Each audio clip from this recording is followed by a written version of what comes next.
안녕하세요, 뷰티비입니다. JP모건에서 또 재밌는 걸 하나 올렸는데 뭐 누구나 아는 이야기죠 이제는. 근데 JP모건에서 올렸다는 게 좀 신뢰도가 떨어지긴 합니다. 신뢰도가 떨어지는 회사지만 그래도 뱅크 오브 아메리카 그리고 시티, 웰스파고와 함께 미국 내 4대 은행 중에 하나이기 때문에 이 대표이사가 좀 더 짜증이 나긴 해요.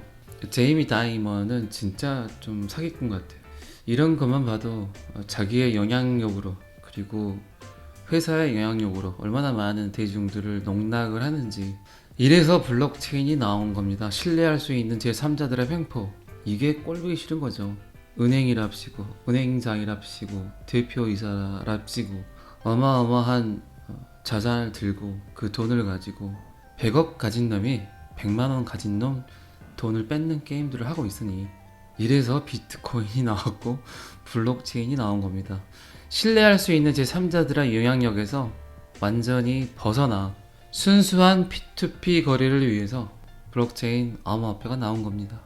어쨌든 JP모건에서 이런 이야기를 했어요. 리플이 SEC 소송에서 승리하면 XRP는 상당한 채택 준비가 되어 있습니다.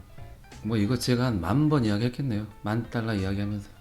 근데 뭐 아니 땐 굴뚝에 연기 나겠습니까? 저는 분명히 이제 조금씩 미국 정부 자체의 신뢰도까지도 무너질 수 있는 게임이 될 수 있습니다. 이 리플과 SEC 소송과의 문제는 뭐 SEC만의 문제가 아니라 지금 전 세계적으로 암호화폐 채택을 하고 블록체인 기술을 받아들이려고 하는데, 말도 안 되는 몽리를 부리면서 이렇게 리플 하나를, 왜 그럴까요 도대체 애들? 그 많은 암호화폐 놔두고 왜 리플을 선택을 했을까요? 당연하죠. 이게 $10,000 갈 것 같으니까. 농담입니다. 사지 마세요. 어쨌든 이 이야기를 했고, 이번 달 초에 발행된 JP모건의 북미 주식 리서치 보고서는 XRP를 주목하고 있으며 심지어 디지털 자산이 상당한 채택을 앞두고 있다고 밝혔습니다. 그리고 이제 스위프트와의 관계에 대한 이야기도 하는데, 제가 어제 영상에 스위프트는 올렸죠. 제가 좀 오래된 자료를 올렸습니다만 그게 진실이에요. 그게 팩트고 대중들은 잘 알지 못한다는 거죠. 어쨌든 제 구독자분들은 굉장한 지식들을 가지고 있습니다. 지금 적어도 XRP에 관해서는. XRP 대 스위프트 이래가지고 JP모건 보고서는 XRP는 리플의 블록체인 기반 디지털 결제 네트워크에서 거래를 촉진하도록 설계되었습니다. 블록체인 기반 디지털 결제 네트워크. 네트워크의 이점은 신속한 지불과 거래 수수료 감소가 포함됩니다. 기존의 스위프트 송금은 비용이 많이 들고 완료하는데 영업일 기준 최대 5일이 소요될 수 있지만, 리플의 XRP를 사용한 거래는 3초에서 5초 정도면 완료할 수 있으며, 거래 수수료는 0.0001 XRP에 불과합니다. 스위프트 송금은 송금인과 수취인 모두에게 수수료를 부과하는 수많은 중개 은행으로 인해 더 비쌉니다. 제가 이거는 여러 번 설명드렸죠. 공식적인 기관만 6군데를 거친다고 합니다. 내가 지금 글 하나를 올리면 전 세계가 볼 수 있는, 3초 안에 5초 안에 전 세계가 볼 수 있는 이런 인프라 시장에서 굳이 이 돈을 보내는 송금만 구석기 시대를 살고 있다는 거예요. 이렇게 물론 굉장히 위험하고 까다롭고 또 예민한 부분의 이동이긴 하지만 분명히 혁신은 필요하고, 분명히 이 시대가 변함에 따라서 송금, 결제, 지불 이런 것도 분명히 같이 변해야 되는데, 제가 자꾸 말하지만 지금의 금융 에스크로를 가지고 그냥 앉아서 돈을 쉽게 버는 애들이 너무나 많다는 거예요. 그런 분들이 이 에스크로를, 이런 결제 방식을 쉽게 받아들일 리가 없죠. 당연한 겁니다. 뭐 자본주의 사회에서. 어제도 보니까 굉장한 양의 또 XRP가 지갑으로 이동이 됐다는, 좀 빨리 좀 이동시켜가지고 누군가는 좀 갖고 가가지고 뭔가 발표가 났으면 좋겠어요. 리플의 네트워크에는 뱅크 오브 아메리카, 스탠다드, 그리고 아메리칸 익스프레스를 포함한 100개 이상의 금융기관이 이미 포함되어 있습니다. 방금까지는 XRP와 스위프트에 비교해서 XRP 승이죠. 뭐안 바꿀 이유가 없겠죠. 이제 XRP 대 스테이블 코인에 관한 이야기를 합니다.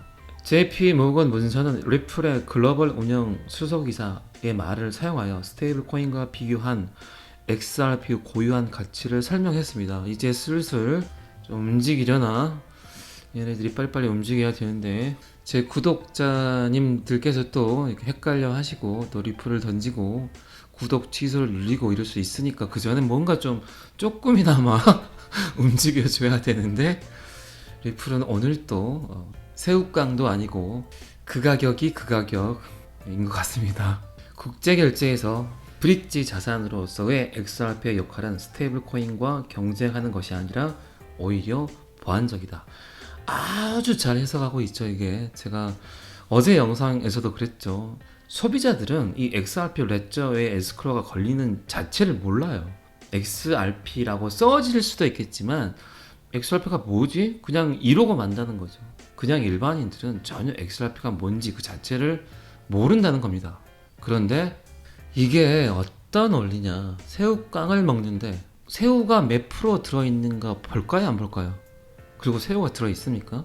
이런 식이라는 거죠. 소비자들은 그냥 달러고 엔화고 원화입니다.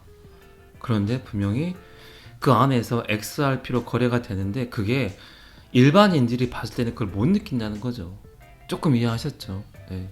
그러니까 자국의 화폐, 뭐 기축통화, 어떤 에스크로가 걸리든 XRP로 그 안에서는 XRP로 거래가 되지만 눈으로 봤을 때는 그게 크게 뭐 XRP로 뭐 몇 XRP 있어 이게 아니라는 거죠. 근데 원화로 거래를 하지만 그 내면에는 몇 개의 XRP가 이동됐나의 의미로 그 화폐 가치의 기준이라든가 환율이라든가 이런 게 그 안에서 움직인다는 거죠. 그리고 이제 XRP 대 SEC 래플 소송은 XRP에 피할 수 없는 토그런 주제입니다. 그 점에서 JP모건은 하위 테스트를 최종 목표로 지적하고 리플의 승리 가능성을 제시합니다. 이 정도 나오면 이제 거의 양빵이죠, 양빵. 하나는 또 퍼드 뉴스를 퍼뜨려서 리플 가격을 약간 상승시킨다. 그리고 판다. 두 번째는 진짜 이게 팩트인가? 이 두 개죠. 하위 테스트는 다음 네 가지 조건이 충족될 때 투자 개혁이 성립한다고 말합니다. 하위 테스트가 어떤 말인지는 다 아시죠? 어떤 거래가 투자에 해당하는지 여부를 판단하기 위해 사용하는 어떤 테스트인데 만약 투자에 해당하는 경우 증권법의 규제를 받아야 된다. 지금 가장 큰 이슈잖아요. 이게 증권이냐 블록체인이냐 암호화폐냐. 이 하위 테스트는 이런 뜻이고 이 하위 테스트에 관한 네 가지 조건이 충족이 될 때 계약이 성립된다. 재상장할 수 있다. 승리할 수 있다. 이거죠. SEC가 소송에서 이기려면 사라네뻔 판사가 하나 또는 여러 포인트가 충족되지 않는다고 결정을 하면 리플이 소송에서 승리합니다. 리플이 SEC 소송에서 승리하고 코인베이스와 같은 주요 암호화폐 거래소에서 거래 재개가 가능하다면 XRP는 상당한 채택 태세를 갖추고 있습니다. 그냥 한 10배는 순식간에 오르지 않을까요? 제가 12월 정도 재상장의 여부가 판가름이 날 것 같다고 이야기를 드렸고 뭐 소송은 1월이지만 12월부터는 조금씩 움직일 겁니다. 왜? 빨리 그 정보를 받아들여서 거래소 지갑을 열어야 많은 고객들의 돈을 취할 수 있으니까. 거래소는 어쨌든 그게 돈이기 때문에. 근데 그 스타트가 코인베이스가 될지 어디가 될지는 모르겠지만 분명히 코인베이스가 선빵을 날려줘야 잘 자란 거래소들이 그 이후에 따라 들어오겠죠. 자, 이 내용은 여기까지 하고요. 데일리 하드 11월 18일 기사입니다. 이게 또 기사가 재밌더라고요. 그래서 한번 봐보도록 하겠습니다. 암호화 전체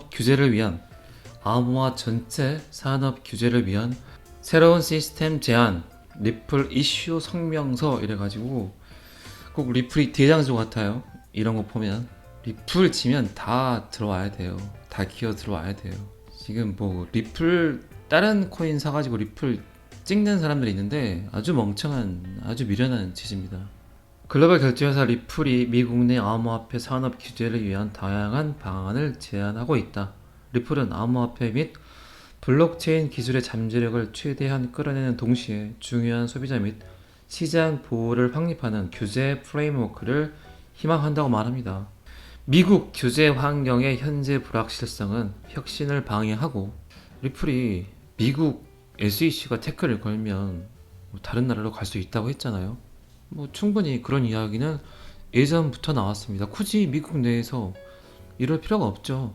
저렇게 태클을 거는데 리플이 미국에 있다는 그 하나만으로도 얼마나 많은 이 돈을 취할 수 있는데, 미국이란 나라가 혁신을 방해하고 암호화폐 및 블록체인 공간에서 두뇌 유출을 일으킬 수 있다.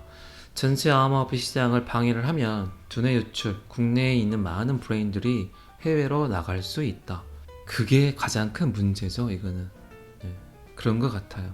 제가 알기로도 우리나라에서 공부를 하고 블록체인 때문에 미국으로 가신 분들이 꽤 있어요. 굉장히 브레인들을 놓치고 있는 거죠. 두뇌 유출.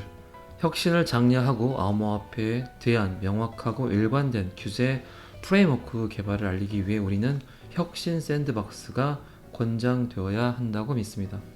그리고 이제 사기 코인, 말도 안 되는 코인은 샌드박스 보호 대상이 아닙니다 라고 이야기를 했고, 리플에 따르면 제한된 조치는 미국 자본시장의 전반적인 세계적 경쟁력을 유지하는 데 도움이 될 수 있습니다. 당연하죠.